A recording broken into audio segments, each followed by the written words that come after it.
And we're live. Good morning, you guys. Tricia Turner here. We're here with your daily dose of encouragement. This is anything but average achieving success in life.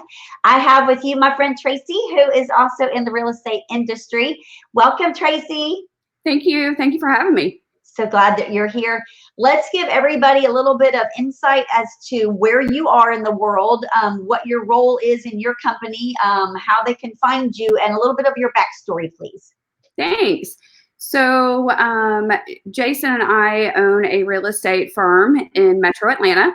And so we have a wide radius of the state. So we're in about 12 to 13 counties that we are selling real estate.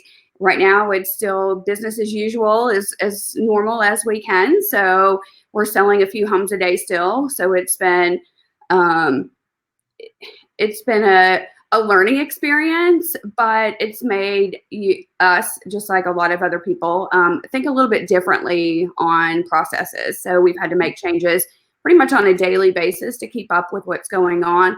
But to remember, it's about the community, and it's about how can we help them and continue to help them in the best way that we just need to make changes to accommodate that. So as you know, that's been the biggest thing. And it's really realizing how much time you really have when you're so used to saying, oh, I don't have time to do that. So it's just, really realizing priorities and, taking the right steps in the right order. And so you've been in real estate how long now? Since 99. Okay. When you first started in real estate, so you've been through a lot of downturns too. You went through the mortgage industry crash. You went through, every 9/11. We've had a lot of downturns. How is this different, do you see, from the other ones that we've been through? We were better prepared. Okay. So 9/11, that was a small kind of stop, not business as usual, but it wasn't. It didn't affect me so bad. The recession totally lost everything. I mean, just totally everything that you can imagine, except for maybe a couple pairs of shoes. So, that process was very painful. But it was also a process that I went through being the person of fear at that time. I'm not that person now. I'm taking the processes in order. Jason's taking the processes in order, and together combine the processes that we continue to work on daily, help us get through it. But knowing that we can conquer through it without fear is huge. I wasn't prepared then. I hung out with a lot of people at that time that were fear-based. So when you are what you eat. So if you feed your brain and your heart with stuff that you shouldn't, then you are what you eat, right? Mm-hmm. And so we chose not to eat or hang out with that noise. And so we were just better prepared financially, mindset-wise, business-wise, that right now it's not about how many homes we're selling every day and sales part of it. It's how can I help you? It's, it's having daily entrepreneur masterminds with people across small businesses, not just in real estate, across the country. Yep. How can we help you? And finding the speakers to get on and talk to people about right now. Today we're talking about the stimulus package. People have lots of questions, especially about the stimulus package. So how can we give that back? Tomorrow, it opens up for independent contractors. There's a lot of agents that are independent contractors that need to know this stuff to get to the front line. So we have made sure that we found one of the best of the best to understand the stimulus package, to be able to give back to everybody for free, because that's what's going to help everybody relieve a lot of the stress, relieve a lot of the unknown fear. And that's what we're trying to do. We're trying to get people in that, mastermind series that we're doing to be able to help get past that. Because if you can hang out with the right people, if you can listen to the right stuff, then you're going to get through it a lot better, mindset, business-wise sense, etc. But now is the time to work on all those things that you kept saying you didn't have time for, whether it's writing a book or writing new processes or realizing that there is a different way. You know, it doesn't have to be what everybody is doing in your community for that specific industry. It is, you got to think of your own processes, and you got to figure out what's best for you.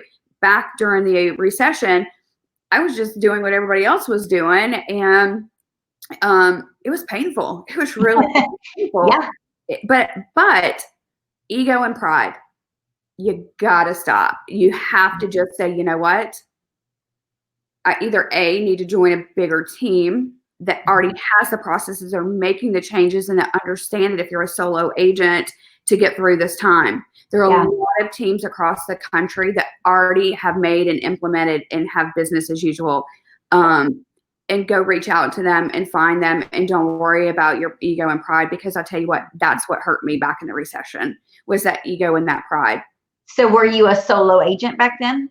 So I had a team, but it was still ego. It was, it was just like, oh, no, I'll be fine. I'll be fine. But the more I went into the office and the more I was around all the painful, ness of how bad it really was, I just kept feeding my brain with it. And so what else? That's just like watching, Fox News or CNN, all day long. It's going to feed you like, oh my gosh. Absolutely. And so I would rather watch maybe Days of Our Life or General Hospital if I need to find out some drama, So it's just knowing where to tune in and where to actually tune out.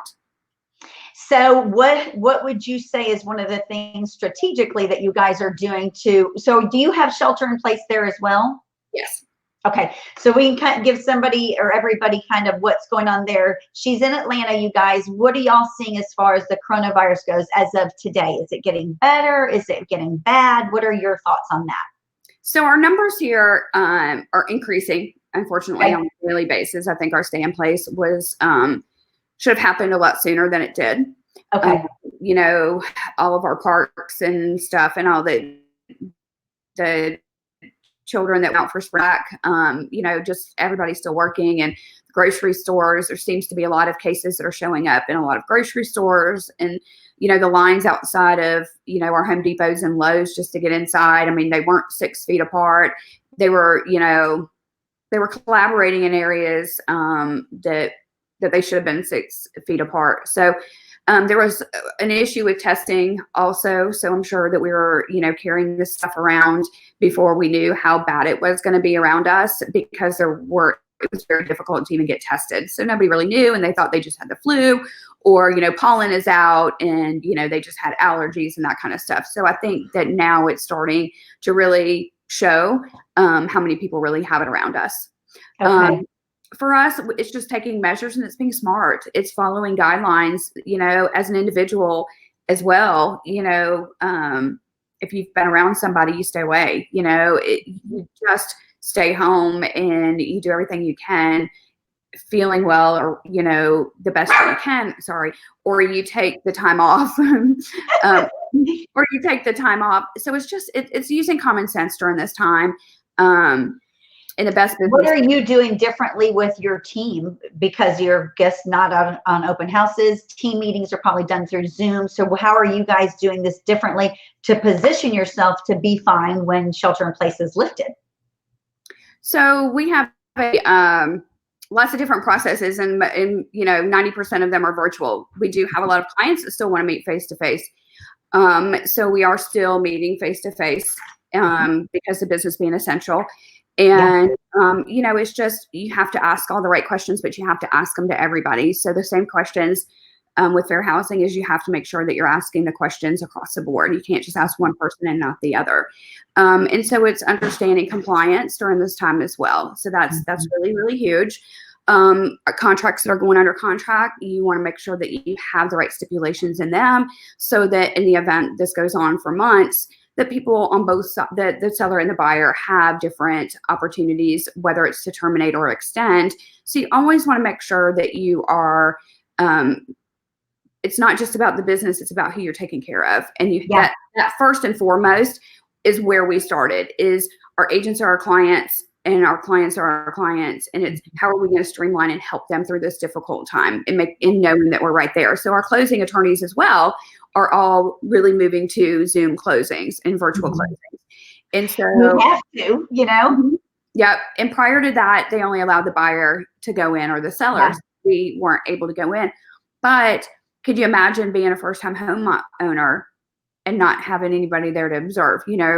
Our time and closings are only supposed to be by license law to observe, but it's just being in there, and it's just having that extra human in there to know that, hey, they've got my back. And so you have to make those changes as well. So it's, hey, go on your cell phone, have me, being able to listen in case, right, so that I'm there, so that I'm hearing the same thing that you're hearing, or if something popped up that there was an amendment that was wrong or a number that was wrong that wasn't caught, you're there to make those changes or help them through that process with the closing. Make them feel comfortable. Yeah. Another good thing, and you're probably doing it too, is to send a video to your clients, like what's to be expected. What can you expect here, so that they are at least aware of what's going to happen, instead of walking in there blindly and not having a clue. That fear, right. They already have enough fear probably because of this coronavirus, we got to make them feel comfortable. And video helps so much because they get that face to face. Yeah, totally. And now is the time that it's not text messages. No. It's human connection, and we lost a lot of sight throughout this country around the world of human connection. And I think this was just a complete lesson of human connection as well, is pen pal letters and, just surprising somebody with something they didn't expect. And, everything has to come from the heart, and the salesy part of it is gross to me. And so if you can't communicate from your heart and your passion for something that you're doing, this might be the time to find something else to do and find your true passion. And I think that is just this is all a step back, and it's looking at things differently instead of the hustle and bustle of every single day. My heart goes out to everybody that goes through this or having a hard time during this. Believe me, I lost everything during the recession. I was a single mom, lost my parent to cancer, went through a divorce, and I could keep going on. The laundry list is huge, to finding myself at the end of 2011 with $186 in my checking account and a single mom of 3 kids. So, I had my car from the repo man and lost my house in foreclosure. I mean, it stunk. And so my heart goes out to a lot of people right now suffering from this and trying to figure out what is my next step. And, try not to be discouraged and try not to be the victim of this, because we're all going through this together. This is completely different from the recession. This is a pandemic. This is something that we have no control over. The virus has control over us right now. And if you can understand that and you can get your mind straight, you can find all the things that you kept saying you didn't have time for. And it may not be in the industry that you're in right now. You may not really have the true passion for what you're doing right now. And now is the time to really dive deep inside to see what it really is. And if it is, if this is your journey, then you will find the right tools and you will implement the right things, because it's just going to pop out of your head. It's going to be like, oh my gosh, I can't believe we're doing it that way, because this just makes so much more sense. This allowed us to make changes without having to think on how to do it. You just do it. It's like, it's emergency mode, right? It's like 911. We got to make this change now. Like, boom, boom, boom. And so you were forced to do it. And sometimes when we're forced to do things that we don't want to do, we actually are forced to do something amazing. Yes. Isn't that so true? It like really makes you dig deep and think, have a little more clarity about things. Yeah. A lot more clarity for me. I'm finding myself like staying up later and getting up earlier because I'm like, oh my gosh, I can't wait to do that, or I can't wait to do that. Because I'm just so excited that I've got all this stuff going. We've been working on franchising our brokerage across the country, and this just allows us a lot more time to really dial in a lot deeper. Be able to provide things that you wanted to do. Yeah. Instead of just that daily hustle every day. Yep. Yeah. Which I think is good, because sometimes you have to take a pause to grow, which is what we're doing. We were forced to pause. It wasn't willingly. You wouldn't have stopped if it wouldn't have been for this coronavirus. We're all just like daily, like boom, boom, boom. This is what I'm going to do. And all of a sudden overnight, it's like, no, you're not. Yeah. You're not doing that at all. In fact, you're not going to do that for the next, who knows how long, 30, 60 days. We don't know. I know. And I've become a cook. I've become a teacher. I have all these new jobs added to it, but I still have time. So before, when I didn't cook, and I wasn't a teacher, but I always said I didn't have time. And I'm just like, yes, I did. Yes, I did.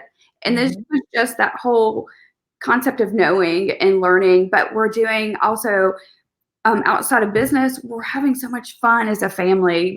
We're doing chalk outside, and we're, you know, kids that are cooking too. Last night, our oldest was in here cooking, you know, in the kitchen. It's like, I didn't realize it because I was doing something else, but I smelled food and I'm like, oh wait, she's in here cooking. So it's, you know, it's a different atmosphere. Making the best of it together.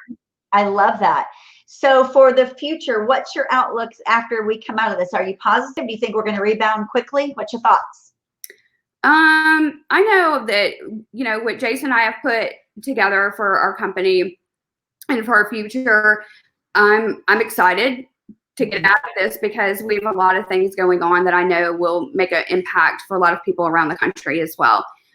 So very excited to be able to share this with them to help them grow, and especially knowing where some people might be, they're going to need a lot of this help. Really looking forward to that.